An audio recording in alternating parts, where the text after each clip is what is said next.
This is Albert Mitchell's Daytime Answer Man program at your service. A program that answers your questions and helps you out with your problems. Anyone can ask a question about anything, and everyone will receive a reply. Some on the air, all by mail.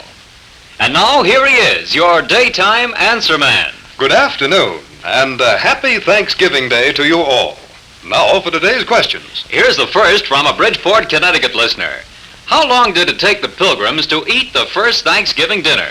A whole week, even with the help of the Indians. And a Freeport, Long Island woman asks, what kind of a fish is a skipjack? The skipjack, or Pomatoma saltatrix, is commonly known as the bluefish. Next, a Carlstadt, New Jersey woman inquires, what is a good soil to use for forcing amaryllis bulbs in the house? Use a soil mixture of 6 parts loam, 4 parts sand, and 3 parts of leaf mold. With each peck of this mixture, add a half cup of bone meal. That nurses the amaryllis along very nicely. An Ivoryton, Connecticut woman writes, my daughter is trying to tell me that every person has a blind spot in each eye. I find this hard to believe, but thought I'd ask you to make sure.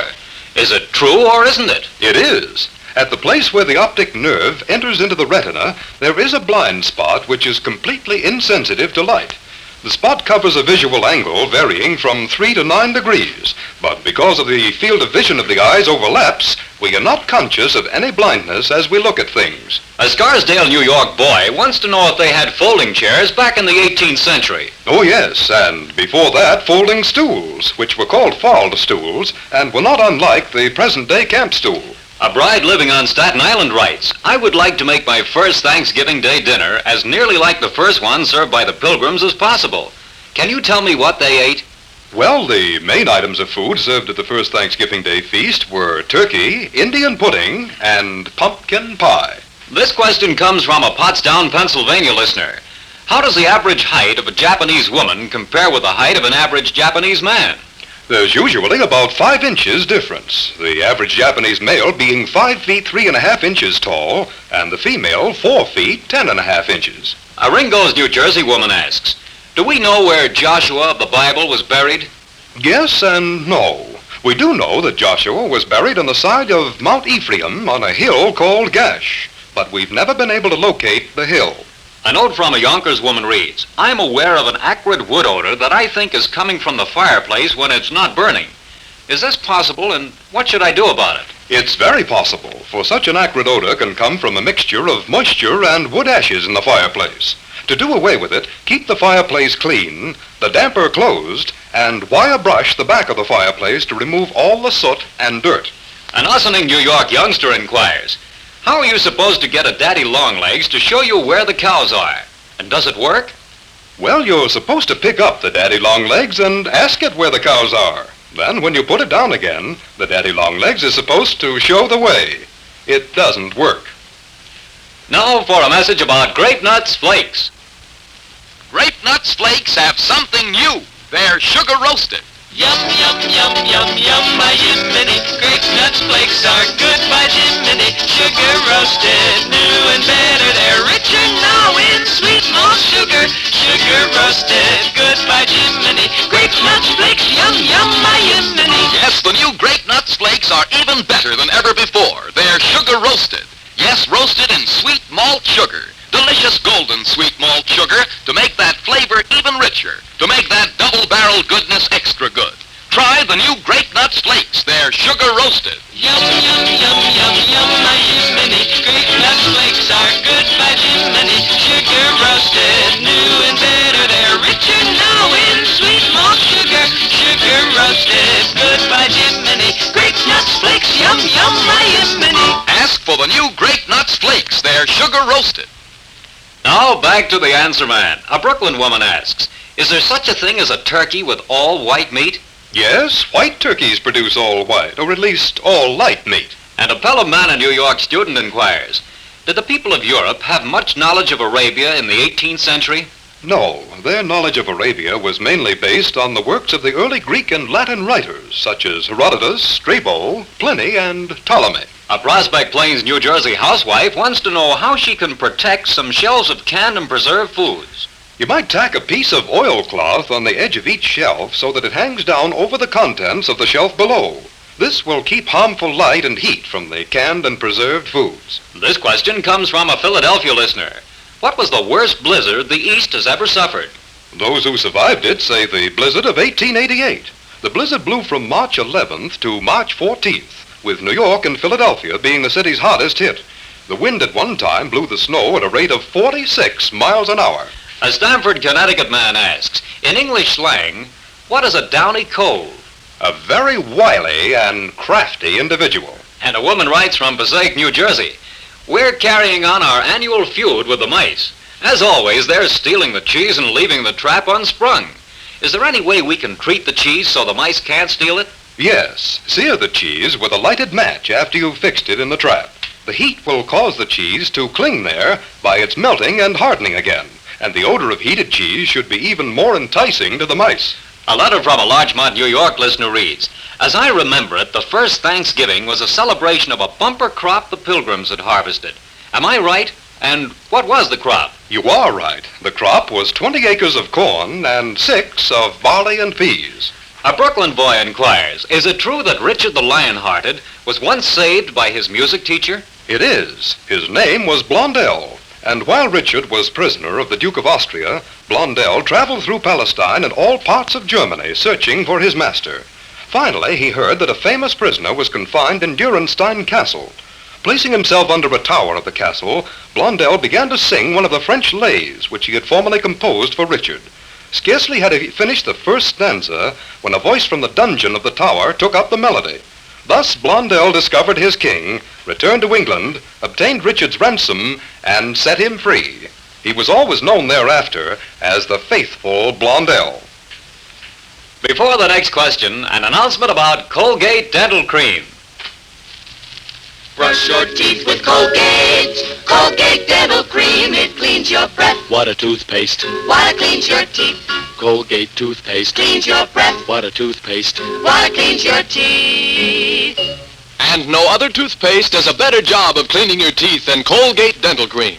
Colgate's safe polishing agent cleans your teeth gently and safely, brings out their natural sparkle and beauty. And scientific tests prove that Colgate Dental Cream cleans your breath while it cleans your teeth.